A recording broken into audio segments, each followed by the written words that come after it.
The Lord be with you. A reading from the Holy Gospel according to Luke.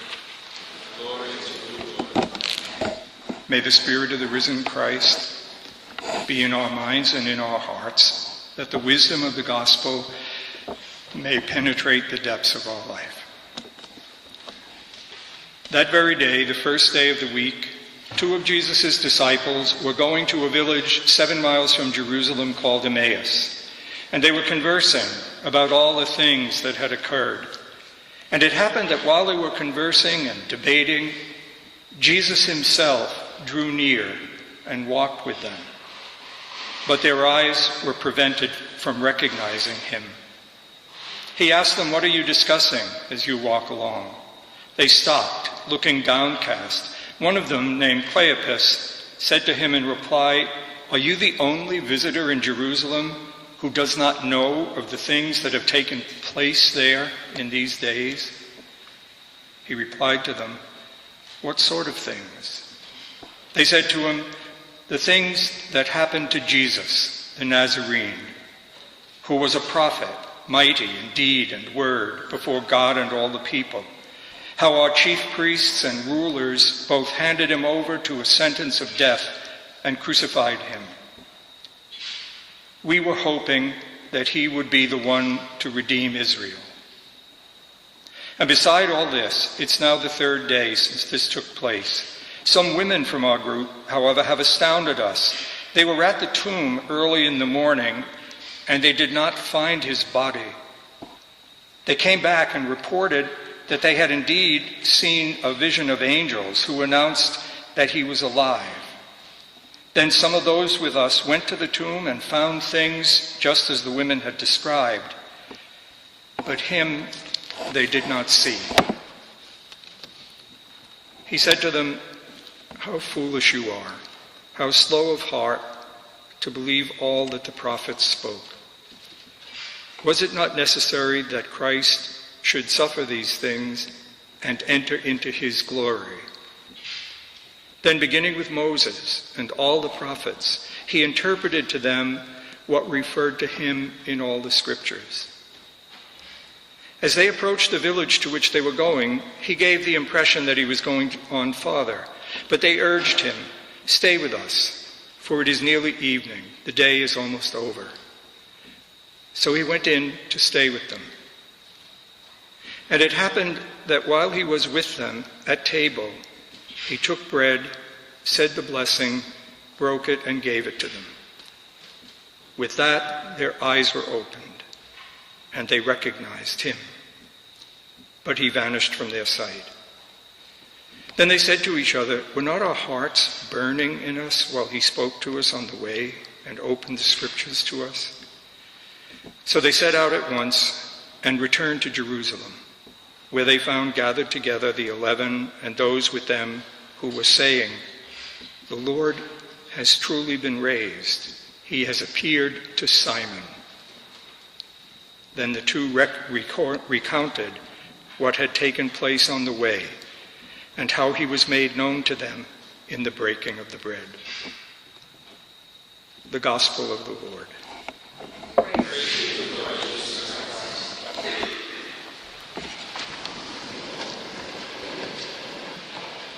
I probably don't need to point out to you, or those of you who have heard me talk before, that my voice sounds, I'm sorry that it sounds raspy today. I took advantage of the break to make a retreat. I haven't been using my voice very much for the last week, and I didn't realize till I had a conversation with Sister Donna about an hour ago that somehow or other it's gone rusty over the week. So I sound really unpleasant to myself.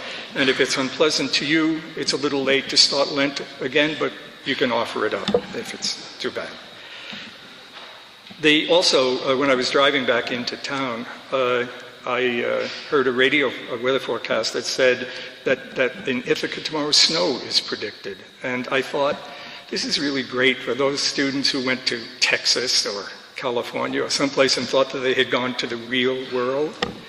So now they can be disabused of that when they come back. And it's a reminder to the rest of us, those of us who are graced to live in the Northeast, that we have to be kind to people from Florida and Texas, things like that, because they are not like us. And they find it harder to live here in this place which is, so really wonderful to live in.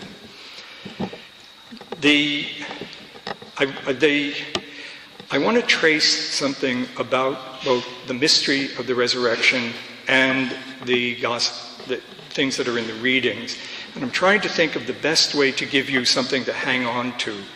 And I think as we go through this, and I think there are two phrases in the readings that made me piece together what I'm about to say to you. So I'll just mention what the two are, and as we're going through, you'll see, I hope, why it seems to me that they are the clue to hearing the mystery of the resurrection this Sunday night.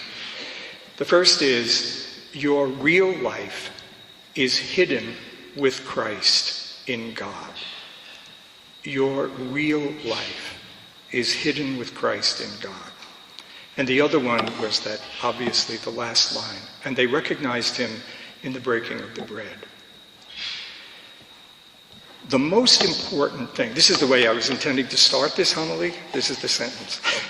The most important thing to keep in mind about the resurrection is that it is not completed yet. The resurrection is not completed yet. The mystery that we're celebrating today, Christians around the world are celebrating, is not the memory of an historical event. It's not even the concentration, as in some other feasts, on just the mystery of Christ.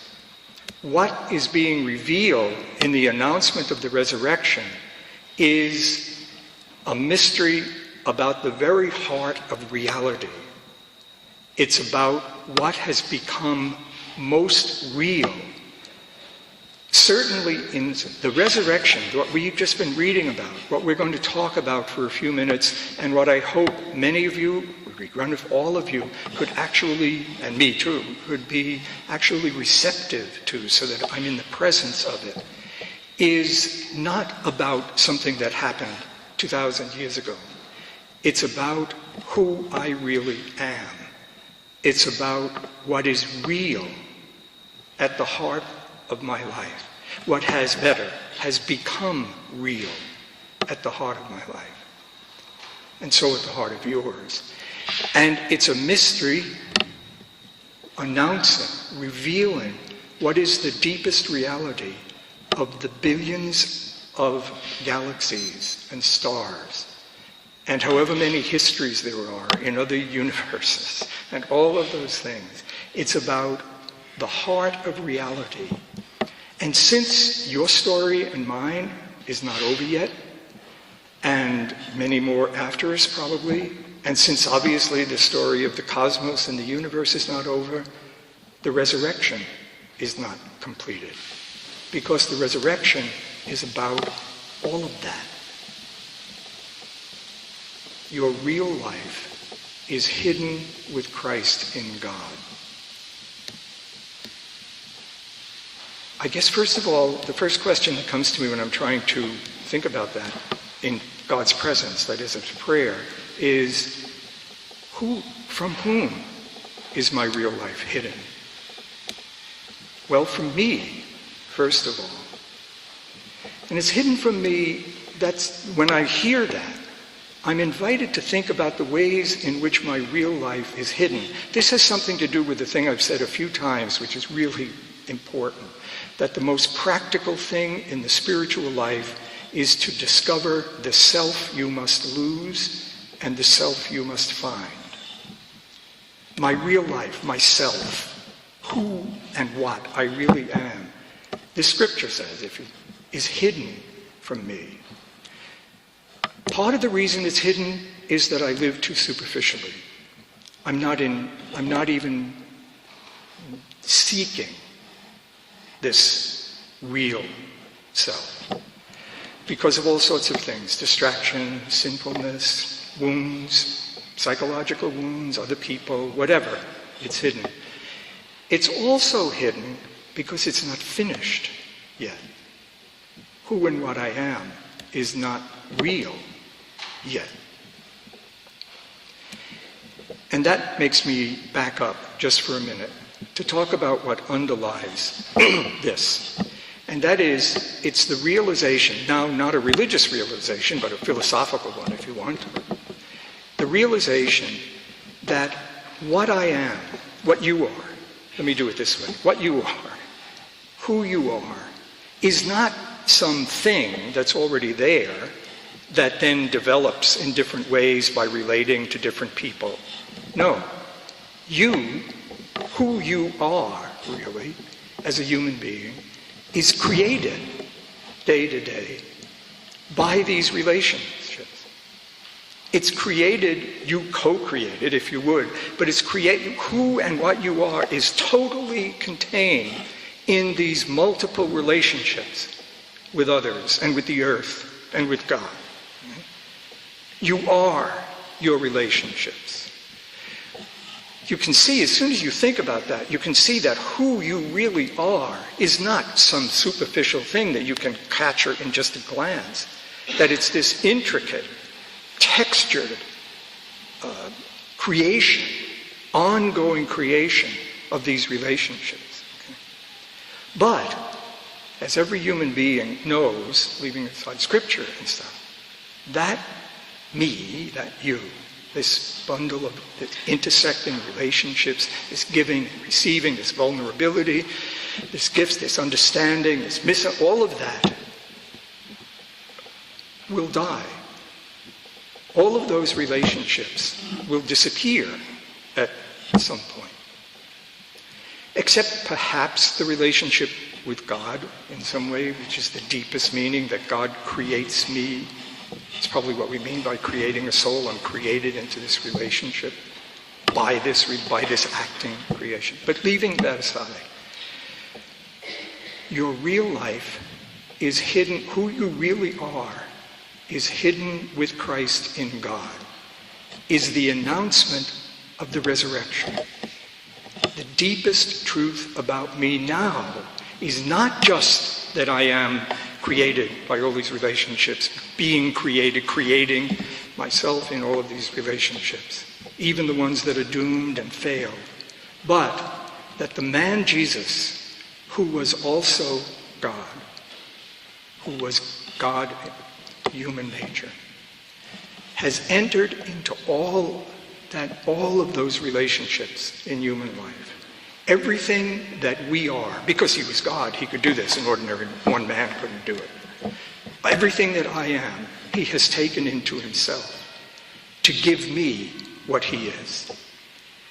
So now my deepest truth, the deepest reality of me, which isn't complete yet, is this relationship with Christ, in which he draws me into the inner relationship of God, and makes it possible for me to relate at the level of where you're real to you and to be related by you. Your real life, the resurrection. He's now died. He is at the right hand of God. Wherever God is, Christ is. God is everywhere. God is at the depths of every one of our lives, every one of our speeches, every one of those things. The possibility of creating, of becoming, of discovering the self I must find is given definitively because Christ is truly risen. He is the risen Lord. This is going on a little long, but I just want to do one more part, and that is the reading that I gave. As a kind of thought experiment, I'd like to suggest, I have no idea whether there's any basis for this. I mean, I read it once, but I don't know if the person who wrote it had any better idea than I do. But the suggestion is that these two disciples are actually a husband and wife. And I like that a lot. for a lot of reasons. One, that they were a husband and wife who knew Jesus, who had been involved with Jesus. They were part of his followers, though now they're despairing. Instead of going up to Jerusalem, they're leaving. They're finished. Even though they know, they've heard all this stuff. Just hearing it or seeing it is enough. They're finished. They're discouraged and all of that. They're leaving. Notice that the risen Christ catches up with them. And he catches up with them in their failure. That's really key. You can think about that yourself, don't you? So they're going along, and they get to their house, I think, because this is a story about hospitality, about living the relationships with others, about welcoming others into your house. Maybe it's a house, and this is a really good idea, I think, where he had already been. Because they're going to discover something about him that they hadn't, because he's now the risen Christ. He's not just the Jesus. So they go in, you know the story. They go in and they recognize him in the breaking of the bread. It occurred to me this afternoon while I was driving back and trying to think about this. For the first time, I had always thought this meant, well, they finally recognized who this man, they realized who the man was. But I don't think that's what it's saying. I think they're recognizing who the bread is. Your real life is hidden with Christ in God, but God is everywhere. God is at the depth of each other. God is at the depth of me.